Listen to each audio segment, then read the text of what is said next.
오늘부터 주를 기쁘시게 하라. 이 표어를 생각하면서 조금 다른 측면에 사람을 알라, 이런 주제로 말씀을 나누려고 합니다. 우리가 누구인지, 내가 누구인지를 제대로 알아야 또 하나님을 기쁘시게 할 수가 있습니다. 따라서 이제부터 사람에 대해서 말씀을 나누면서 우리의 모습을 점검해 보기를 원합니다. 오늘은 사람을 알라 첫 시간으로 하나님의 형상, 이런 제목으로 말씀을 나누겠습니다. 사람은 어떤 존재인가? 어떤 사람들은 동물이다. 근데 진화한 형태의 고급 동물이다. 이렇게 얘기합니다. 생물학에서 그렇게 말하는 사람들이 있죠. 또 어떤 사람은 사람이 곧 신이다. 이렇게 생각을 합니다. 그런 종교들이 또 있습니다. 물론 우리 기독교에서는 이 두 가지를 모두 다 배격합니다. 우리는 그 중간의 길로 이해하고 있습니다. 사람은 하나님의 형상으로 지음을 받았다. 특별한 존재예요. 바로 그것이 기독교의 이해입니다. 그러나 하나님은 아닙니다. 오늘 본문 창세기 1장 26절을 보시면 하나님이 이르시되 우리의 형상을 따라 우리의 모양대로 우리가 사람을 만들고 그들로 바다의 물고기와 하늘의 새와 가축과 온 땅과 땅에 기는 모든 것을 다스리게 하자 하시고, 이렇게 말씀합니다. 27절 함께 읽어보겠습니다.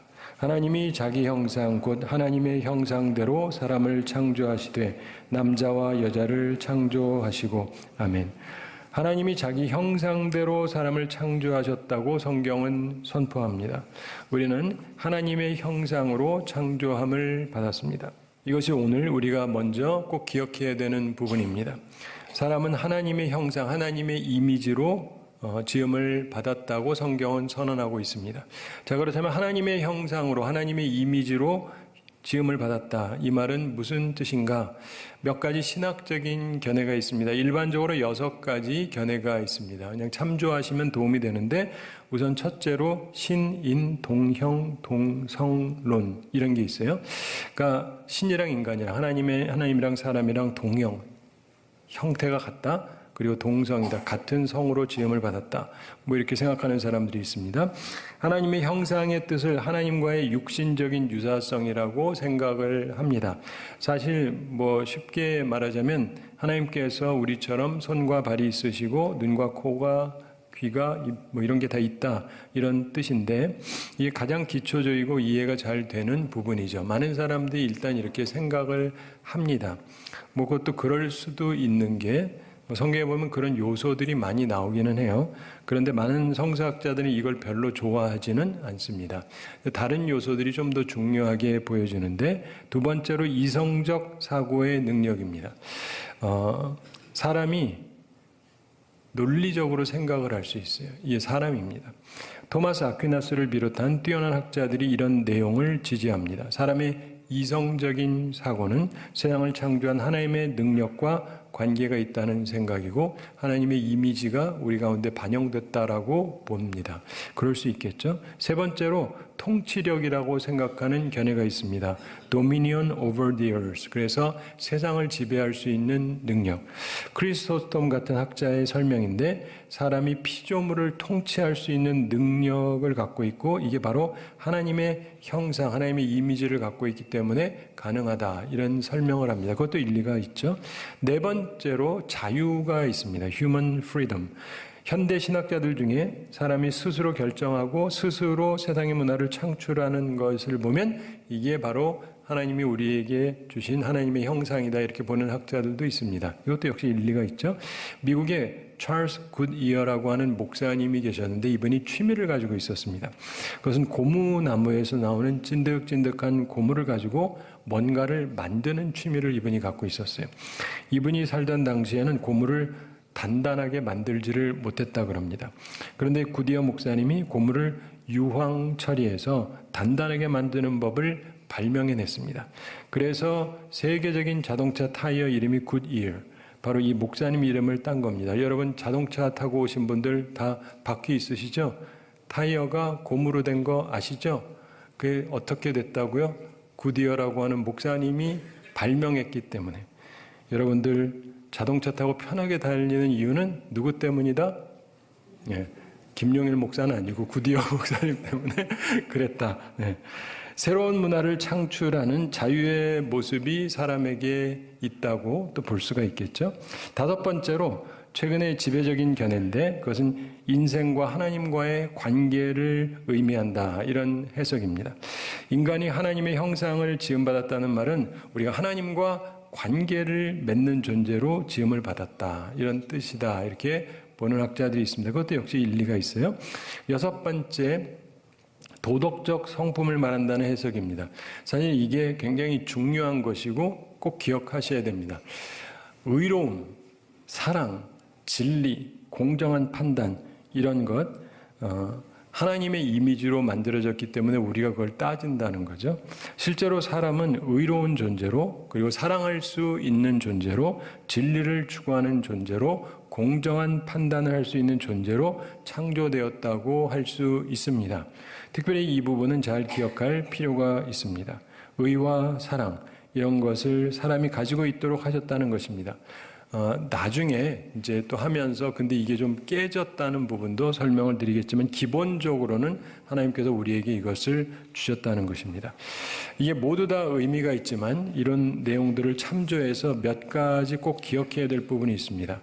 우리가 하나님의 형상으로 지음을 받았다는 것에 대해서 우리가 기억해야 될 세 가지가 있는데, 첫째는 특별한 위치라는 거예요. 특별한 위치. 우리는 분명히 특별한 대상입니다. 동물하고 다릅니다. 동물하고 구별이 돼요. 다른 어떤 피조물하고도 구별이 됩니다. 우리는 특별한 위치에 있어요. 하나님께서 최고로 올려주신 것입니다. 따라서 감사해야 합니다. 둘째, 목적입니다. 우리에게는 목적이 있습니다. 하나님의 목적이 있어요. 우리를 그렇게 올려주시는 이유, 그리고 인생은 무의미한 것이 아닙니다. 특별히 하나님과 교제하면서 하나님의 명령을 수행하는 데 인생의 목적이 있습니다. 우리가 하나님께 영광 돌리고 기쁘시게 하는 것이 인생의 목적인데, 그래서 우리가 오늘도 예배를 드리잖아요. 하나님을 기쁘시게 하기 위해서, 하나님께 영광 돌리기 위해서. 여러분, 지금도 많은 곳에서 동물들이 모여서 예배 드리죠? 누가 모여서 예배를 드립니까? 아무도 안 하지. 이해가 되시죠? 동물들은 안 해요. 이게 사람들이 다른 거예요. 우리의 목적이 뭔가 다르다는 것입니다. 세 번째로 우리가 분별에 대한 생각을 해야 됩니다. 우리가 하나님의 형상으로 지음받았습니다. 독특한 존재고 특별한 존재입니다. 그러나 우리가 하나님은 아니에요. 이걸 분별해야 됩니다. 인간의 죄는 여기서 비롯되었거든요. 우리는 이걸 항상 기억해야 됩니다. 우리는 하나님과 공유하지 않은 부분들이 있습니다. 하나님이 갖고 있지만 우리에게 주지 않은 것이 있어요. 하나님의 절대 주권, 내가 하고 싶다고 뭐 다 되나요? 우리는 안 되죠. 그리고 하나님의 영원하심, 우리가 영원하겠다고 영원해지는 게 아니죠. 그리고 하나님의 전지하심, 하나님은 모든 걸 알잖아요. 우리는 알고 싶어도 다 알 수가 없어요. 하나님의 전능하심, 하나님은 하고 싶으면 다 하실 수 있어요. 우리는 못하지 않습니까? 하나님의 무소부재하심, 하나님이 편재하시다 그러잖아요. 어느 곳에나 계신다. 그리고 우리하고는 상관이 없죠. 하나님의 불변하심, 이런 것도 우리가 갖고 있지를 못합니다. 따라서 우리는 교만하지 말아야 됩니다. 겸손해야 돼요. 이런 분별력을 갖고 있어야 합당한 것입니다. 뉴 에이지 시대라고 최근을 표현하고 있잖아요. 근데 이 시대의 특징 중에 하나가 윤리적인 상대론입니다. 윤리적 상대론. 무슨 말이냐? 옳고 그른 것을 느낌으로 결정한다는 거예요. 하나님 말씀, 그리고 지성으로 결정하는 것이 아니고 감성으로 결정한다는 것입니다. 듣기 좋은 말을 좋아해서 스스로 신이 되기를 원하는 시대예요. 그러나 기억해야 됩니다. 우리는 하나님이 아닙니다. 하나님께서 사람을 하나님의 형상대로 창조하신 후에 복을 주셨습니다. 뭘 주셨다고요? 네, 복. 그리고 세 가지 사명을 주셨습니다. 본문 1장 28절에 나옵니다. 28절 함께 읽어보겠습니다. 하나님이 그들에게 복을 주시며 하나님이 그들에게 이르시되 생육하고 번성하여 땅에 충만하라. 땅을 정복하라. 바다의 물고기와 하늘의 새와 땅에 움직이는 모든 생물을 다스리라 하시니라. 아멘. 하나님께서 사람에게 무엇을 주셨습니까? 네, 복을 주셨습니다. 분명히 그 말씀에 보면 하나님이 그들에게 복을 주시며 라고 말씀했잖아요. 사람은 근본적으로 복을 받는 존재였습니다. 우리는 하나님의 복을 받는 존재입니다. 그걸 믿으십니까? 네. 그리고 창조와 더불어서 세 가지 명령이 주어졌습니다. 그걸 잘 이해할 필요가 있는데 사람의 세 가지 사명 뭐냐? 첫째, 생육하고 번성하여 땅에 충만하라 이 말씀입니다. 요즘 쉽게 말해서 자녀를 많이 낳는 것을 말합니다. 자, 이거 어떻게 해야 가능하죠? 일단 결혼을 해야 될 거 아니겠어요? 결혼하고 다시 말해서 의로운 사랑 가운데 거해야 됩니다. 사랑이 없으면 이게 수행이 불가능하잖아요. 물론 의로운 사랑 속에서 가능합니다. 그리고 그래야만 하는 것이고, 즉 하나님께서 우리를 향하신 뜻은 우리가 바르게 사랑하면서 의와 사랑이 충만한 삶을 살기를 원하셨다는 것입니다. 여기서 우리가 좀 생각해 볼 일이 있습니다. 이 말씀이 복도 아니고 고통스럽다고 생각하는 분들 잘 들으십시오. 요즘 우리나라 사람들 연애도 안 하고 결혼도 안 하고 특별히 애는 안 낳겠다 그러잖아요. 왜냐하면은 애 많이 낳는 게 복이 아니라고 생각하니까. 그런데 자, 여러분 애를 낳을 때 아프죠? 네, 아픕니다. 제가 아내가 애 낳는 거 2번 다 가서 봤는데 굉장히 아파해요. 그리고 아이를 키우려면 경제적인 어려움이 따를 수가 있습니다. 요즘엔 특별히 더 그렇죠. 그래서 애 낳는 것도 아프고 키우려니까 이거 돈도 많이 들고 그래서 곤란하다 이런 생각들을 사람들이 하지 않습니까? 그런데 잘 생각해 보세요. 하나님이 처음에 창조하셨을 때 그때는 아이 낳는 고통이 있었어요? 없었어요? 없었어요. 하나님께서 죄를 지니까 벌로 고통을 주신 거예요. 그러니까 사람이 죄를 짓지 않았다면 여러분들 여성들이 다 웃으면서 아이가 툭 튀어나왔을 거예요. 나오네, 이쁘네. 이렇게 웃으면서 애를 받았을 겁니다. 고통이 없는 거예요. 게다가 먹을 게 쌓여 있어요. 쌓여 있어요. 경제적인 고통이라는 게 없을 때였습니다. 있을 일이 없어요. 따라서 내가 좋아하는 사람, 사랑하는 사람이랑 만나서 부부가 사랑하고 아이는 쉽게 태어나고 먹을 걱정이라는 건 평생 없고, 그러니까 여기가 어디예요? 낙원. 에덴 동산. 낙원. 패러다이스. 하나님께서 계획하셨던 게 바로 그것이었습니다. 행복한 가정, 사랑이 넘치는 가정, 고통도 없는 가정, 경제적 어려움도 당연히 없는 복된 가정, 이게 본래 하나님의 원래의 계획이었고 사람의 사명이었어요. 그렇게 사는 것. 얼마나 좋습니까? 행복한 가정을 이루고 행복하게 살라는 사명. 그리스도 안에서 회복해야 될 사명이 바로 이 사명입니다. 행복의 사명. 행복한 가정을 만드는 것입니다. 둘째 사명이 있습니다. 28절 중반에서 땅을 정복하라 이렇게 말씀합니다. 땅을 정복하라. 무슨 말씀이냐? 인생은 만물을 정복해야 된다는 말씀입니다. 아름다운 세상 만물을 바라보면서 그것을 정복하라는 말씀입니다. 만물을 정복할 때, 땅을 정복할 때 하나님을 아는 위치에 서게 됩니다.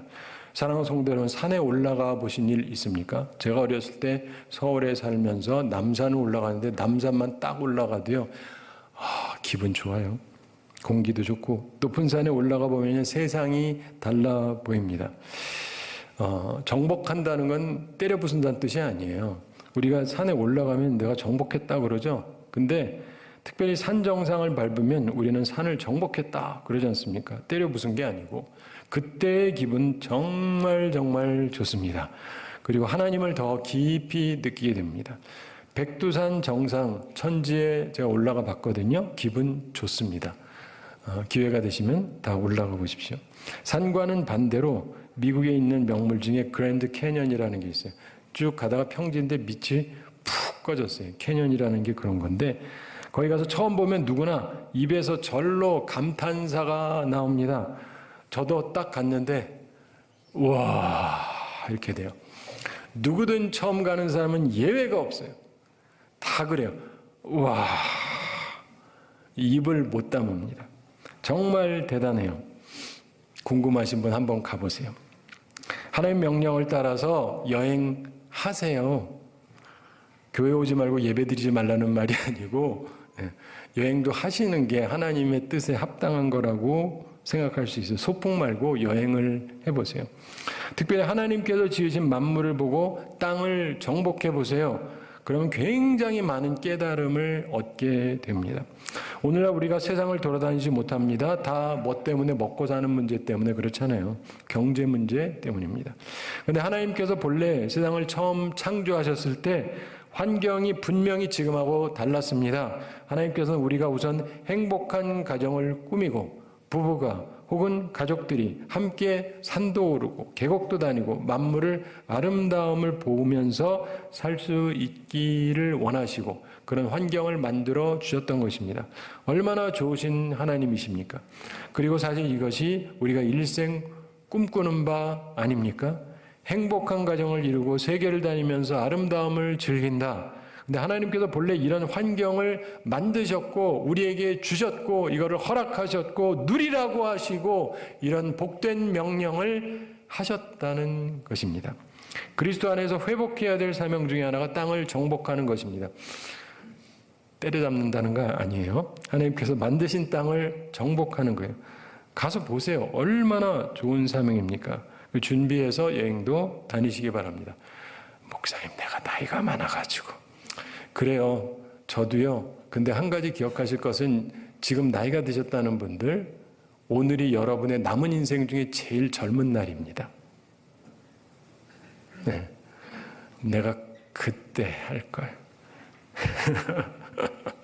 그러니까 놀러 다니라는 게 초점이 아니고 하나님께서 말씀하신 바가 있으니까 하나님이 만드신 좋은 것들을 보세요. 진짜 좋습니다. 사람의 셋째 사명이 있습니다. 모든 생명을 다스리라는 사명입니다. 1장 28절 후반에 나옵니다. 바다의 물고기와 하늘의 새와 땅에 움직이는 모든 생물을 다스리라 하시니라. 이렇게 말씀합니다. 모든 생물을 다스리라. 이 사명 무슨 말씀입니까? 여러분, 어린 자녀를 두신 부모님들은 아이들에게 장난감을 사주고 애들어 즐겁기를 원하죠. 애가 그걸 가지고 굉장히 즐거워합니다. 그런데 저도 애들 어릴 때 장난감 사줬는데 굉장히 좋아요. 근데 아무리 좋고 비싼 장난감을 사줘도 애들이 애완동물만큼 좋아하는 건 없어요. 아이들이 개 좋아하고 혹은 고양이 좋아하고 혹은 병아리를 좋아합니다. 사랑하는 성도 여러분, 어린 시절 기억하세요? 노란 병아리. 얼마나 귀엽고 예쁩니까? 자기가 좋아하는 동물을 보면 정신을 잃고 계속 즐겁게 놉니다. 제가 예전에 우리 두 아들 가족이 같이 미국에 있을 때 아주 좋은 크루즈를 타고 가서 엄청난 걸 보는데 얘들이 하나에 꽂혔어요. 뭐 했는지 아세요? 닭과 병아리. 얘들은 그게 너무너무 좋은 거예요. 사람 생각보다 인간이 만든 것보다 하나님이 만든 별것 없어 보이는 것을 은근히 즐기는 게 있어요. 앵무새 가지고 좋아하는 사람도 얼마나 즐거워합니까? 말 따라한다고 좋아하고. 비둘기 좋아하는 분들도 있고 뭐 돌고래 좋아하는 사람도 있고 돌고래 좋아가지고 돌고래랑 이렇게 다니는데 보면요 진짜 재밌어요. 사랑하는 성도 여러분, 세상의 모든 일 중에 이런 모든 동물들을 다스리면서 괴롭힌다는 게 아니에요. 다스리면서 즐겁게 사는 것이 얼마나 좋습니까? 이게 사람의 사명이었습니다. 어찌 보면 즐겨라, 즐겁게 살아라 이런 말씀이에요. 항상 기뻐해라. 즐기는 사명, 인생을 즐기라는 것입니다. 하나님께서는 그것을 기뻐하셨습니다. 자, 정리합니다. 하나님께서는 사람이 행복한 가정을 이루고 땅을 정복하면서 세상의 아름다움을 보면서 모든 생물을 다스리라고 하는 기쁨과 즐거움이 넘치는 삶을 명하셨습니다. 그래서 성경은 그들에게 복을 주시며라고 말씀하는 것입니다. 이것이 우리가 모두 꿈꾸는 바 아닙니까? 하나님께서 세상을 본래 이렇게 만드셨고 그리고 우리가 그런 복된 삶, 행복한 삶, 즐거운 삶을 살 수 있도록 만들어 주셨다는 것입니다. 얼마나 좋은 하나님입니까? 우리가 믿는 창조자 하나님은 바로 그런 분입니다. 사람은 원래 이렇게 하나님의 형상으로 지은 바 되었고 놀라운 복을 누리면서 사는 존재로 하나님의 특별한 은총을 입은 존재였습니다. 하나님께서 이렇게 하신 이유는 우리에게 교제를 하면서 사귐을 갖길 원하셨기 때문입니다. 우리는 하나님의 형상으로 지음받은 존재입니다. 그런데 결론적으로 기억해야 될 바가 있습니다. 사람에게는 자유와 한계가 있다는 것입니다. 바로 이 점을 정확히 기억하게 될 때 하나님의 형상이 제대로 유지될 수 있는 것입니다. 실상 우리는 아담의 범죄함으로 인해서 우리의 본성이 변질되었습니다. 따라서 이 부분을 잘 이해함으로 우리가 어디로 회복의 길을 가야 하는지 바른 방향을 잡아야 할 것입니다. 말씀드린 대로 우선 첫째로 사람에게 자유가 있습니다. 본문 창세기 2장 15절 말씀 보시면 여호와 하나님이 그 사람을 이끌어 에덴 동산에 두어 그것을 경작하며 지키게 하시고 16절 함께 읽어보겠습니다. 여호와 하나님이 그 사람에게 명하여 이르되 동산 각종 나무의 열매는 내가 이무이로 먹되 아멘. 동산 각종 나무의 열과를 이무이로 먹어라. 이것은 자유를 말합니다. 이무이로 먹으라는 것은 자율권을 말하는 것이죠. 많이 먹든 적게 먹든 여러 개를 먹든 한 가지를 먹든 자유롭게 먹을 수 있습니다. 사랑하는 성도 여러분, 이게 무슨 말인지 아십니까? 먹고 싶은 것 마음대로 먹는 자유를 말합니다. 우리 가운데 이런 자유를 가진 사람은 거의 없을 겁니다. 사람 정말 너무너무 행복하고 즐겁고 그리고 자유롭게 마음대로 먹을 수 있다는 것 축복입니다. 요즘엔 당뇨, 혈압 이래가지고 단 것도 먹고 못 먹고 짠 것도 못 먹고 이런 분 얼마나 많아요? 근데 사람에게는 본래 자유가 있었습니다. 건강했고 그래서 먹는 자유가 있었습니다. 이것은 행동의 자유를 말하는 것입니다. 이 부분도 꼭 기억하셔야 돼요. 우리에게 자유가 있다. 그런데 두 번째랑 같이 기억을 하셔야 돼요. 둘째, 한계가 있다는 것입니다. 본문 창세기 2장 17절 함께 읽어보겠습니다. 선악을 알게 하는 나무의 열매는 먹지 말라. 내가 먹는 날에는 반드시 죽으리라 하시니라. 아멘. 선악과는 먹지 말라고 하셨습니다. 이것은 한계를 말해요. 우리에게 자유가 있지만 한계도 있다. 우리에게 한계가 있다는 것을 기억해야 됩니다. 이 한계선을 넘는 것을 성경은 죄라고 말씀합니다. 그러니까 범죄하지 말아야 됩니다. 참고로 모든 피조물 가운데 제일 마지막에 우리가 지음을 받았지 않습니까? 근데 중요한 이유 중 하나가 겸손을 위한 것이었다. 이렇게 어떤 성서학자들은 봅니다. 사람은 어떤 방법으로도 하나님의 창조 활동을 도운 것이 없습니다. 사람은 그냥 피조물입니다. 따라서 겸손해야 됩니다. 선악을 알게 하는 나무는 사람을 시험하기 위한 시련수였다고 할 수 있습니다. 한 번 죽는 것은 사람에게 정하신 것이요 그 후에는 심판이 있으리니 이 말씀처럼 한계를 벗어나면 심판을 받습니다. 자, 말씀을 맺으면서 생각할 게 있습니다. 일반적으로 인생은 생각보다 그리 행복하지 않습니다. 근데 왜 그럴까요? 인간의 범죄 때문입니다. 한계를 넘어갔더니 말씀에 불순종한 결과예요. 하나님의 말씀을 제대로 알고 그 말씀 안에서 자유를 누려야 됩니다. 우리가 하나님의 의도와 인간의 행위 사이의 차이를 보게 됩니다. 하나님은 선한 의도로 사람을 창조하셨습니다. 그리고 인간을 위해서 최대의 좋은 것을 만들어 놓으셨어요. 그러나 인간의 행위가 악하기 때문에 선을 넘어가기 때문에 인생이 불행하게 된 것입니다. 나중에 나누겠습니다마는 사람은 불행으로부터 죄로부터 자유롭지를 못합니다. 그래서 불행합니다. 하나님의 형상으로 지음받은 본성이 오염되었기 때문에 그렇습니다. 이것은 오직 예수 그리스도 안에서만 회복이 가능한 것입니다. 하나님께서는 우리가 예수 그리스도 안에서 회복되는 것을 원하십니다. 사랑하는 성도 여러분, 인생이 행복하십니까? 특별히 그렇지 못하다고 한다면 이 시간 예수 그리스도를 온전히 영접하시기 바랍니다. 우리 인생은 예수님을 구세주로 그리고 주님으로 모시고 섬길 때 비로소 새롭게 되는 것입니다. 우리는 이것을 거듭남이라고 얘기합니다. 새롭게 태어나는 것. 하나님의 계명을 지킬 때 참된 자유를 누리게 되는 것입니다. 하나님의 말씀은 그 안에서 생각해 보면 정말 우리의 행복을 위한 말씀이거든요. 바라기는 예수 그리스도 안에서 하나님의 형상을 회복하며 살아가는 우리 모두가 되기를 바랍니다. 한 가지 이야기 말씀드리면서 오늘 말씀을 마치겠습니다.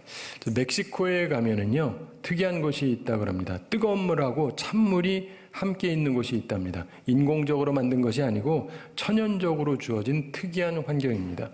뜨거운 온천물이 펄펄 넘쳐나는 우물이 있는데 바로 옆에서 또 찬물이 나오는 우물이 있다 그래요. 그래서 아낙네들이 빨래를 할 때 뜨거운 물에다가 빨래를 삶은 후에 바로 옆에 있는 찬 우물물로 헹군답니다. 그러나 천연적인 상태에서 이게 할 때 옛날에 특별히 얼마나 편하게 빨래하는 겁니까? 참으로 감사함으로 넘칠 만한 환경에 있었다고 볼 수 있습니다. 근데 오래전 얘기지만 한 번은 그 지역을 통과하게 된 여행객이 그 온천물을 사용하는 그 목욕탕에서 목욕을 하고 나오다가 이 아낙네들이 빨래하는 그 신기한 모습을 보게 됐습니다. 그래서 안내하는 사람에게 물어봤습니다. 저분들은 뜨거운 물하고 찬물이 함께 나오니까 그렇게 해주신 하나님께 참으로 많은 감사를 드리겠군요. 그랬더니 안내인이 웃으면서 이렇게 답변했다고 그럽니다. 네, 감사합니다. 그렇지만 불평이 더 많답니다. 그래요. 불평이 있다는 말이 이상해서 여행객이 물었습니다. 아니, 불평할 일이 뭐가 있습니까? 그랬더니 안내인이 답하더랍니다. 다름 아니라 하나님께서 기왕에 주시려면 왜 비눗물도 함께 주시지 않았느냐는 거예요. 감사하는 것이 신앙의 삶이죠. 범사에 감사하라. 이는 그리스도 예수 안에서 너희를 향하신 하나님의 뜻이니라. 사랑하는 성도 여러분, 하나님의 형상을 따라 지음받은 우리는 이제 감사하면서 주어진 환경 안에서 참된 자유를 누리고 한계에 넘지 말고 주의 법을 지키는 복된 삶을 살아가는 우리 모두가 되기를 우리 주님의 이름으로 축원합니다.